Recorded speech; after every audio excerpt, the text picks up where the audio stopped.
Celebrity हूँ, ना ही मैं कोई पॉलिटिशियन एंड ना ही मैं किसी बड़े बिजनेसमैन की बेटी। नई जनरेशन का, न्यू जनरेशन का स्कूल है, जो बच्चों को जो आज की रिक्वायरमेंट है, एक्सपेक्टेशन पे बच्चों को तैयार करना, वो चैलेंज इन्होंने लिया है। हम 3 बहनें हैं और मेरे पिताजी की कमाई कुछ 15 से 20 हजार ही थी।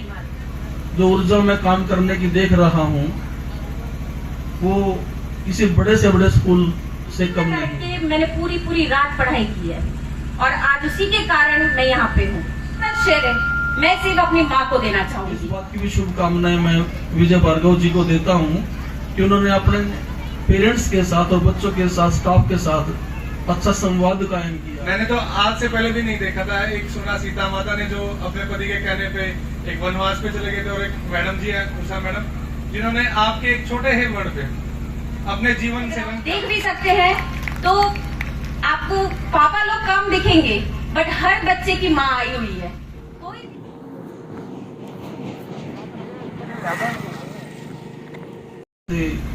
जो आपको निमंत्रण मिला उसके बुलावे पर आप आए हैं। मैं अपने आगमन पर इस विद्यालय के चेयरमैन विजय भार्गव जी, इनके पूरे मैनेजमेंट और स्टाफ का, बच्चों का आभारी हूँ कि इस खुशी के अवसर पर इन्होंने मुझे यहाँ आने का मौका दिया। करीब 1 घंटा से आप लोग इस प्रोग्राम को देख रहे हैं और मैं भी आपके साथ साक्षी हूं इस प्रोग्राम का। ग्रामीण क्षेत्र में जहां पर बच्चों के अंदर विश्वास बढ़ना, कॉन्फिडेंस पैदा करना बड़ा मुश्किल होता है, बहुत बड़ा चैलेंज होता है, उस चैलेंज को लिया है डीपीएस स्कूल ने और इसके स्टाफ ने। और इसके स्टाफ की जो ऊर्जा में काम करने की देख रहा हूं वो किसी बड़े से बड़े स्कूल से कम नहीं है। और मैं मानता हूं ये सारा का सारा जो स्टाफ का समर्पण मैं महसूस कर रहा हूं वो इस विद्यालय के चेयरमैन भार्गव जी की मेहनत का परिणाम है। और लगता है कि इन्होंने अपने स्टाफ को बड़े प्यार से, बड़े मान सम्मान से अपने स्कूल में रखा हुआ है और इनकी सभी जरूरतों को पूरा करते हैं और इनको प्यार से रखते हैं। आप सब काफी बड़ी संख्या में आए हैं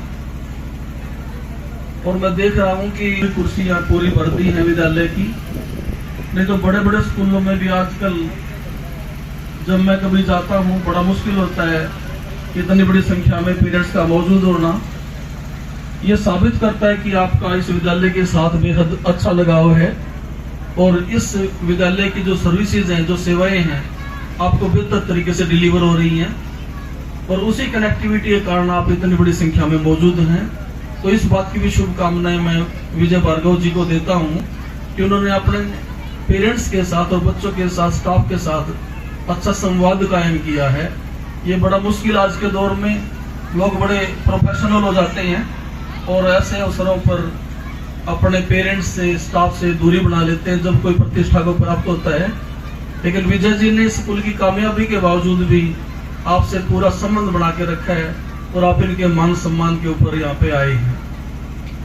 आज के दौर में वैसे तो सब बच्चे पढ़ रहे हैं क्योंकि आजकल कोई ऐसा माँ बाप नहीं है जो बच्चों को स्कूल नहीं भेजता है। लेकिन जब ऐसे अच्छे स्कूलों में बच्चे पढ़ते हैं, जैसा विजय जी ने अपने स्कूल को अच्छा बनाया है, तो इन बच्चों को, जैसे मैं देख भी रहा था कि इन्होंने लिखा है कि ये नई जनरेशन का, न्यू जनरेशन का स्कूल है, जो बच्चों को जो आज की रिक्वायरमेंट है समाज की, सरकार की, राष्ट्र की, उनके मुताबिक उस एक्सपेक्टेशन पे बच्चों को तैयार करना, वो चैलेंज इन्होंने लिया है। और इसी कारण ऐसे अच्छे अच्छे स्लोगन बनते हैं कि ये न्यू जनरेशन का स्कूल है। और इससे इनकी सोच भी दिखाई देती है कि इनके मन में कहीं ना कहीं ये बात है कि मैं अपने स्कूल के बच्चों को और पेरेंट्स को उस ऊंचाई तक लेके जाऊं जिसमें हमारे बच्चे समाज की, भविष्य की एक्सपेक्टेशन को पूरा कर सके, जो रोजगार की प्राप्ति कर सके और माँ बाप को जो संस्कार आज के टाइम में अपने बच्चों में चाहिए वो संस्कार बच्चों में पैदा किए जा सके। ये इनकी सोच के पीछे इन्होंने इसलिए ऐसा बड़ा स्लोगन अपने विद्यालय में रखा है। और मुझे जो दिखाई दिया, बच्चे कितने ओबीडियंट है। आप भी देख रहे हैं जो स्टाफ बच्चों को लेकर आता है, कितना अपने टीचर्स को फॉलो कर रहे हैं बच्चे। एक एक बच्चा जैसे उसकी पोजीशनिंग उसका स्टाफ करता है, उस पोजीशन पे खड़े हो रही हैं। और जब तक टीचर उसको बोलता नहीं है तब तक बच्चे स्टेज से जा नहीं रहे हैं। इसका मतलब ये है कि बच्चों के मन में स्टाफ के प्रति पूरा रिस्पेक्ट है। और इस विद्यालय ने अपने बच्चों को ऐसे संस्कार दिए हैं कि अपने टीचर्स को फॉलो करें। आज ये टीचर्स को फॉलो करेंगे तो फिर अपने बाद में ये हमारे माँ बाप के, दादा दादी के भी आज्ञाकारी बनेंगे। तो ये सारी बात का ध्यान इस विद्यालय में रखा जा रहा है। तो एक गांव के एरिया में जो इतने सारे चैलेंज हैं, चुनौतियां हैं, ऐसे संस्कारवान बच्चे जो इस स्कूल ने बनाए हैं, ये बहुत बड़े चैलेंज का काम इन्होंने किया है। ये एक कामयाब स्कूल के लिए जहाँ उसका प्रबंधन अच्छा होना चाहिए, मैनेजमेंट अच्छा होना चाहिए, वहाँ पूरे स्टाफ का सहयोग और साथ में पेरेंट्स का एक आदर मान का संबंध विद्यालय के साथ होना चाहिए। और इस विद्यालय में आके जो 3 स्तंभ मैं महसूस कर रहा हूँ, और उसके साथ पत्रकारिता का भी जो जुड़ाव इस विद्यालय के साथ है, मैं देख रहा हूँ कि छोटे छोटे चीजों को हमारे पत्रकार भाई कवर कर रहे हैं। अब एक बहन ने कितनी सुंदर कविता बोली। अब ऐसे अच्छे अच्छे वक्ता अब ऐसे स्कूल में होंगे तो नेचुरल है कि सारा स्टाफ और बच्चे इनको सुन रहे हैं। और ये तेज, ये पराक्रम हर बच्चे के अंदर आता है। ऐसी जोशीली जो कविता बहन ने स्टेज पे सुनाई है। तो एक स्कूल की कामयाबी के पीछे जितने स्तंभ मजबूत होने चाहिए, उसमें इस विद्यालय का मैनेजमेंट अच्छा है, यहाँ का स्टाफ पूरा डिसिप्लिन्ड है, हर बात को ओबे करता है, आगे बढ़ के काम करता है। और आपका जो जुड़ाव है विद्यालय के साथ, इसके कारण जो तीसरा स्तंभ है पेरेंट्स का सहयोग, वो भी काफी इस विद्यालय का मजबूत है। और आगे इसे सारे सहयोग के कारण इस विद्यालय के बच्चे जो मैंने देखे स्टेज पे इतने अनुशासित हैं। तो इसमें कोई दो राय नहीं कि छोटे से कार्यकाल में, अभी कुछ सालों पहले ये विद्यालय आया है और इतने छोटे से कार्यकाल में इतनी बड़ी अचीवमेंट इस विद्यालय ने की है, ये कोई छोटी मोटी बात नहीं है। मैं खुद कहता हूँ कि एक बार विजय जी के लिए आप तालियां बजाएं कि इन्होंने ये सारी चीजें साकार की हैं। और मेरी शुभकामना है कि ये विद्यालय ऐसे दिन दुगनी रात चौगनी उन्नति करता रहे, जो कि सारे लक्षण जो मैंने बताए हैं वो इनके पक्ष में जाते हैं और विद्यालय नेचुरली बड़ी तरक्की करेगा। बस आप लोगों का प्यार, प्रेम, सहयोग हर रूप में, जैसा भी स्कूल की मैनेजमेंट समय समय पर आपसे चाहती है, आप जो पूरे क्षेत्र की गांव की जो आवश्यकता है शिक्षा के रूप में, संस्कारों के रूप में वो होगी, उसकी ये पूर्ति विद्यालय करने जा रहा है। मेरे कुछ भी स्पीच चालू करने से पहले यहाँ पे जितने भी टीचिंग स्टाफ, टीचर्स, मिस्टर विजय भार्गव, मिसेस सुदेश विजय भार्गव को मैं धन्यवाद देना चाहूंगी कि आज उन्होंने मुझे ये अवसर प्राप्त किया कि मैं यहाँ पे आके अपने कुछ शब्द बोल के आप सभी को प्रोत्साहित कर पाऊँ। अब मैं आपको थोड़ा मेरे बारे में बताना चाहूंगी। न ही मैं कोई सेलिब्रिटी हूँ, न ही मैं कोई पॉलिटिशियन, एंड न ही मैं किसी बड़े बिजनेसमैन की बेटी हूँ। मैं भी कुछ साल पहले आप जैसी ही एक छोटे से घर की एक पुत्री थी, जिसमें 3 लड़कियां और 1 लड़का। हम 3 बहनें हैं और मेरे पिताजी की कमाई कुछ 15 से 20 हजार ही थी मात्र। कुछ ज्यादा साल नहीं हुए, कुछ ही साल पहले तक ही बस मुझे ये था कि मुझे मेरे पेरेंट्स और मेरे पूरे घर को कुछ तो करके दिखाना है।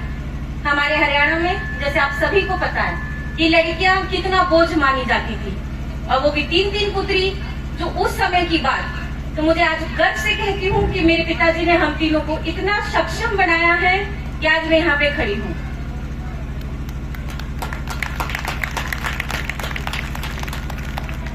तो आप सभी ने देख लिया है कि कितने छोटे से घर में हमारा 2 कमरों का घर था, जिसमें मैं, मेरी माँ, हम 6 लोग और उसमें दादा दादी साथ में रहते थे। मेरी पढ़ाई करते के टाइम ना मेरे पास कोई कमरा था, ना मेरा कोई स्टडी रूम था, ना टेबल, ना चेयर। मैं रात में जब सब सो जाते थे, क्योंकि तब शांति होती थी घर में, जब मेरा छोटा भाई सब सो के, सब थक हार के, तब सिर्फ एक किचन में, क्योंकि तब हम लाइट भी नहीं चला सकते थे कि दूसरे परेशान ना हो, हम किचन में बैठ के मैंने पूरी रात पढ़ाई की है। और आज उसी के कारण मैं यहाँ पे हूँ। तो मैं आप सभी को मेरे बारे में बस इसलिए ही बता रही हूँ कि आप समझ पाए कि अगर आज मैं यहाँ पे हूँ तो कल आपका बच्चा भी हो सकता है। बस अंतर ये है कि आपको समझना पड़ेगा, आपको मानना पड़ेगा कि आज की आपकी बेटी किसी से भी कम नहीं है। अगर उसको पढ़ाई शिक्षा दी जाए और उस पे भरोसा किया जाए तो वह भी अपने इंडिया का नाम रोशन कर सकती है। आप लोगों को आपकी बेटियों पर विश्वास रखना चाहिए। आज मैं सभी का थैंक यू देना चाहूंगी, मेरे स्कूल्स, मेरे टीचर्स, और डेफिनेटली स्कूल का बहुत बड़ा हाथ होता है, बट जिसका सबसे बड़ा हाथ है और मेरा पूरा श्रेय है, मैं सिर्फ अपनी माँ को देना चाहूंगी। आज अगर आप देख भी सकते हैं तो आपको पापा लोग कम दिखेंगे, बट हर बच्चे की माँ आई हुई है। कोई भी एक बच्चे की माँ ऐसी नहीं है जो घर पे होगी। और कामों में, जैसे गाँव में तो माएँ लोग बहुत व्यस्त है, उनका कोई संडे नहीं, कोई सैटरडे नहीं। पिता लोग का तो आज संडे भी है, वो आने चाहिए थे, बट मैं देख सकती हूँ सारी महिलाएं ही हैं जो बहुत मेजोरिटी में आई हुई है। तो यहाँ पे प्रेजेंट मैं बच्चों को नहीं, बट उनके पेरेंट्स, पिताजी का डेफिनेटली रोल होता है, बट मैं सारी माताओं को हाथ जोड़ के विनती करना चाहूंगी कि आप अपने बच्चों पर ध्यान दीजिए, उनको पढ़ाएं और उनको फोन से दूर रखिए। जितना हो सके फोन बच्चों के लिए बर्बादी है। हम बहुत कह लेते हैं टेक्नोलॉजी टेक्नोलॉजी टेक्नोलॉजी, बट जब तक बच्चा 10वीं पास ना हो जाए तब तक उसको फोन देने की कोई आवश्यकता नहीं है। ना कोई यूट्यूब, ना कोई इंस्टा, ना कुछ। मैंने 12वीं के बाद अपना फोन हाथों में उठाया, और अगर आज भी कोई मुझसे पूछे, मैं दिन का सिर्फ आधे घंटे का स्क्रीन टाइम है। मतलब कॉल आया तो उठाया, नहीं आया तो नहीं, सिर्फ काम से काम। तो बच्चों की सबसे बड़ी ताकत पढ़ाई और सबसे बड़ा दुश्मन फोन। आप कोशिश करें आपके बच्चों का डिस्ट्रैक्शन कम से कम हो, और एक माँ ही है जो अपने बच्चे का भविष्य बना सकती है। तो सारी माओं को मैं बस यही कहना चाहूंगी कि अपने बच्चों को जितना हो सके पढ़ाए लिखाए, स्पोर्ट्स में भेजे। सिर्फ पढ़ाई नहीं होती है, स्पोर्ट्स में भेजे। कल मैं देख रही थी जब कोच साहब बच्चों को प्रैक्टिस कर रहे थे, तो मामा जी की खुद की 2 पुत्रियां हैं जो बिल्कुल छोटी छोटी हैं, वो भी बिल्कुल राउंड पे राउंड लगा रही थी। अगर इतनी सी उम्र में बच्चों को ये पता है कि कितना हेल्थ इम्पोर्टेंट है, उनका स्पोर्ट्स इम्पोर्टेंट है, तो मैं गांव के हर माँ बाप को कहना चाहूंगी कि 200-300 रुपए महीने के आज को आप महंगा लग रहा होगा, पर कल को जब वही बेटी गोल्ड मेडल लेके आएगी तब वो 200-300 नहीं दिखेंगे। तो हाथ जोड़ के विनती है, स्पोर्ट्स में डालें, पढ़ाई करवाएं। घर में 2 रोटी कम चल जाएगी, बट बच्चे की पढ़ाई नहीं चलेगी। हर एक बच्चे को शिक्षा मिलनी चाहिएगी, और लड़कियों को तो स्पेशली। लड़कों का क्या है कि चलो ठीक है, बट मैं तो आज की जनरेशन में मानूंगी कि गांव की हर एक लड़की पढ़ लिख के कल को ऐसी इंजीनियर, डॉक्टर, कोई बड़े नाम में शामिल रहे। और वैसे भी हमारा हरियाणा अब किसी भी स्टेट से कम नहीं है। आज की औरतें सब पर भारी। जय हिंद, जय भारत। धन्यवाद। स्टोरी सुनी थी आपकी, तो वो गोल्स बम देती है हम सभी को। मैंने तो आज से पहले भी नहीं देखा था। एक सुना सीता माता ने जो अपने पति के कहने पे एक वनवास पे चले गए थे, और एक मैडम जी है उषा मैडम, जिन्होंने आपके एक छोटे ही वर्ड पे अपने जीवन से रंग त्याग दिया और इस सफेदी को धारण किया और अपना सेक्रीफाइस कर दिया कि अपने जीवन में किसी प्रकार का जो आप कहोगे जैसे चलोगे। तो वो मेरे लिए भी बहुत बड़ा इंस्पायर है। थैंक यू आपका आने के लिए भी और हमारे इंस्पायर देने के लिए। बहुत बहुत धन्यवाद सर।